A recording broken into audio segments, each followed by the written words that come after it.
19वीं सेंचुरी में पेलियोंटोलॉजिस्ट को फ्रांस और सिंगापुर के बीच में जूरा माउंटेन्स पर कुछ फॉसिल्स मिले जो कि अराउंड 201 मिलियन से लेकर 145 मिलियन साल पुराने थे। एंड क्योंकि ये फॉसिल्स जो है वो जूरा माउंटेन पे मिले थे तो इसी पीरियड और एरा को कहा जाता है जुरासिक पीरियड।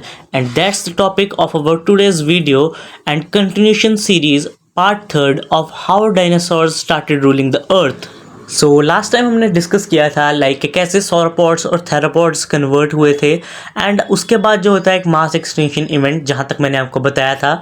एंड अगेन से वही सा रिपीट होता है सब कुछ कि बहुत सारी गैसेस भर जाती हैं अर्थ के ऊपर, बट इस बार जो है प्रॉपरली एक्सटिंक्शन नहीं हो पाता स्पीशीज़ का। जो इक्टियोसॉरस और पैलियोसॉरस थे वो अंडर वाटर रहने के लिए इवॉल्व हो जाते हैं क्योंकि अंडर वाटर ऑक्सीजन उन्हें मिल रहा था।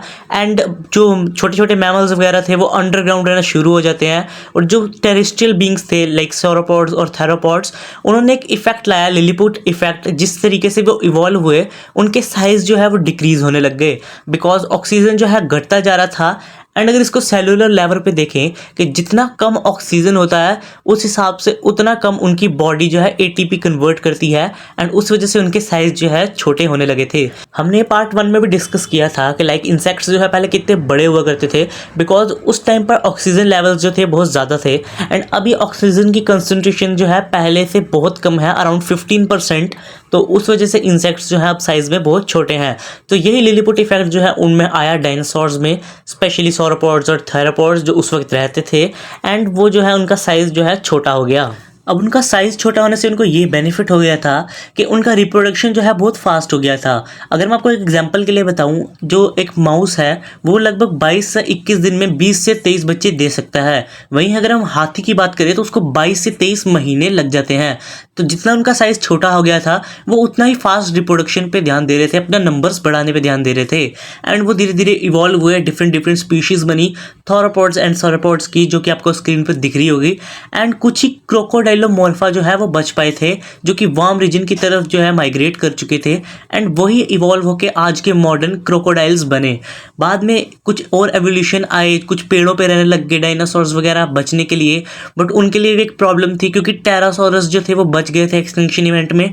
टेरासोरस फ्लाइंग, आपको मैंने बताया था डायनासोर्स जो है उनके ग्लाइडिंग विंग्स आ गए थे एंड वो बहुत बड़े होते थे साइज में पहले के टाइम पे। तो उसकी वजह से जो भी पेड़ पर रहते थे डायनासोर वगैरह वो उनका शिकार करते थे।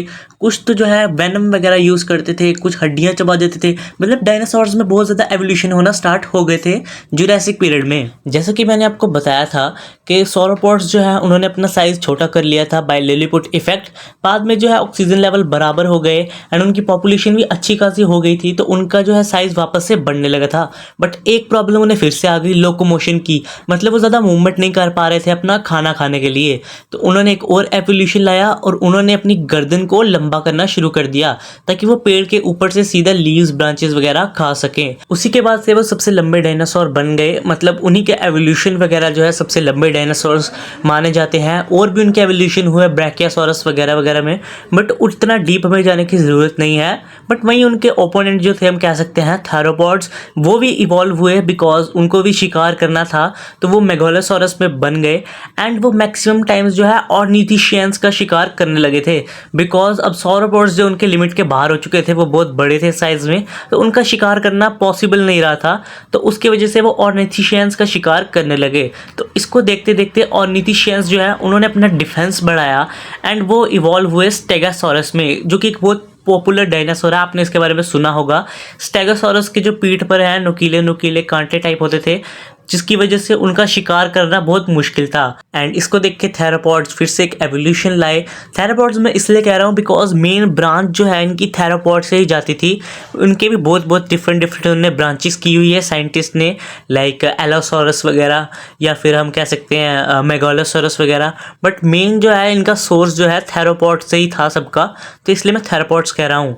थेरोपॉड्स जो है फिर से इवॉल्व हुए एंड साइंटिस्ट ऐसा मानते हैं कि one of the most intelligent dinosaur जो है उस टाइम पे एलोसॉरस, वो थेरोपॉड से ही होकर बने थे, यानी थेरोपॉड्स के ही ब्रांचिंग एवोल्यूशन में आते हैं वो। एंड उसके बाद जो विंटर में रहते थे, मतलब हम पोलर रीजन की बात करें, वहाँ जो डायनासोर रहते थे उन्होंने फर वगैरह डेवलप करना शुरू किया एंड वहीं से मॉडर्न डे बर्ड्स वगैरह बने बिकॉज उन्हीं में से एक एवोल्यूशन आया आर्क्योपैट्रिक्स, जो कि एक आज के मॉडर्न क्रो के साइज का है। पहले तो वो ग्लाइड किया रहते थे, मतलब उड़ते नहीं थे, इधर से उधर ग्लाइड किया करते थे। फिर उन्होंने धीरे धीरे उड़ना सीखा एंड उसी के बाद एवोल्यूशन होके आज के जो बर्ड्स हैं वो क्रिएट हुए हैं। उसके बाद एक मास एक्सटिंक्शन इवेंट हुआ एंड सब कुछ आपको पता है, डायनासोर्स वगैरह सभी खत्म हो गए थे, कुछ थोड़े बहुत जीव बचे थे एंड उसके बाद ह्यूमंस का एवोल्यूशन होना स्टार्ट हुआ। तो यही थी डायनासोर्स की पूरे मैंने आपको स्टोरी बताई कि कैसे ऑर्गेनिजम्स आए पार्ट 1 में। सेकंड पार्ट में हमने बताया कि आपको डायनासोर्स कैसे आना शुरू हुए अर्थ पर और डायनासोर से पहले जो जीव रहते थे उनका क्या हुआ। एंड थर्ड पार्ट में हमने बात किया कि कैसे उन्होंने अपना बीस्ट मोड अनलॉक किया। सो आज की इस वीडियो को ओवर करते हैं यहीं पे। एंड अगर किसी को डाउट है तो हमने एंड क्रिटेशियस पीरियड या क्रिटेशियस पीरियड को इंक्लूड नहीं किया है, बिकॉज वो सेम ही फिर आ जाता है, उसमें भी एवोल्यूशन वगैरह हुए, न्यू न्यू डायनासोर्स आए। तो यहीं पर हमने इसलिए इस वीडियो को एंड किया है। एंड जो लास्ट में मैंने मास एक्सटिंक्शन इवेंट की बात कर रहा हूँ वो एंड क्रिटेशियस पीरियड की हमने बात की है। हमने क्रिटेशियस पीरियड को कवर नहीं किया, हमने कवर किया है ट्रायसिक पीरियड और जुरासिक पीरियड एंड उससे पहले ऑर्गेनिजम्स कैसे आए। तो उम्मीद करता हूँ आपको ये पूरी सीरीज़ पसंद आई होगी। तो आज की वीडियो में इतना ही, मिलेंगे अपनी अगली किसी इंटरेस्टिंग वीडियो में, तब तक के लिए सी यू, पीस आउट।